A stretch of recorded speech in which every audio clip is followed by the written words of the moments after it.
Plusieurs d'entre eux ont réagi, sur les réseaux sociaux, aux propos d'une chroniqueuse républicaine, qui assurait que « le sujet n'est pas les armes à feu ». Armé de son fusil d'assaut acheté légalement, Nicolas Cruz a abattu 17 personnes au lycée Marjory Stoneman Douglas de Parkland, en Floride, mercredi 14 février. Cette énième tuerie poussera-t-elle les États-Unis à légiférer pour un meilleur contrôle des armes? C'est ce que souhaitent certains camarades des victimes, rescapées du drame. Sur les réseaux sociaux, ils ont vertement réagi aux propos de conservateurs, pour lesquels il n'est pas question de lier cette tuerie et la législation sur les armes. Jeudi, lors d'une allocution télévisée, Donald Trump n'a pas prononcé une seule fois le mot « arme à feu » et a insisté sur le fait que le tireur était un déséquilibré mental. La gauche peut-elle laisser les familles vivre leur deuil pendant au moins 24 heures avant de mettre en avant leur agenda anti-armes? S'est emportée une célèbre chroniqueuse conservatrice, Tomi Lahren, sur Twitter. « Mon Dieu, le sujet n'est pas les armes à feu, le sujet est encore un autre cinglé ». Des propos qui ont choqué plusieurs lycéens de Parkland, repérés par le site BuzzFeed. En anglais, « Je me suis caché dans un placard pendant 2 heures.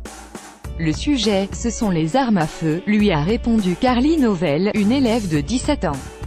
Les armes à feu permettent à ces personnes répugnantes de tuer d'autres êtres humains. He was hiding in a closet for 2 hours.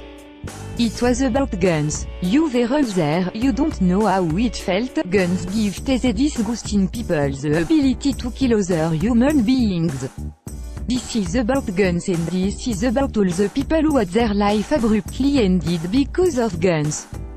https://t.co/xnge20zd, Carly, @car-nova-s 15 février 2018, un gamin de 18 ans, dont tout le monde savait qu'il avait des problèmes, a eu le droit d'avoir plusieurs putains d'armes à feu, s'insurge une autre élève du lycée, Lex Michael, ou encore en réponse à Tomi Lahren, mais oui, contentons-nous d'adresser des prières parce qu'elles ont toujours l'air d'être si efficaces, a-t-elle ironie ce accent aigu. A 18-year-old kid, ou literally everyone knew was troubled, was allowed to have multiple fucking guns but yeah, let's just send out prayers cause that always seems to do so fucking much. Lex @Reskiex, 14 février 2018, il nous faut des actes. Je vous en prie. C'est la 18e fusillade cette année, dans un établissement scolaire américain, s'est alarmé David Hogg, également rescapé du drame et interviewé par la chaîne CNN. C'est inacceptable. Nous sommes des enfants. Vous êtes les adultes. Travaillez ensemble, surmontez la politique, et faites quelque chose, a-t-il lancé, en appel aux parlementaires américains. Powerful plea from a student who survived the Parkland shooting. David Hogg, please, we are children. You guys are, like, the adults.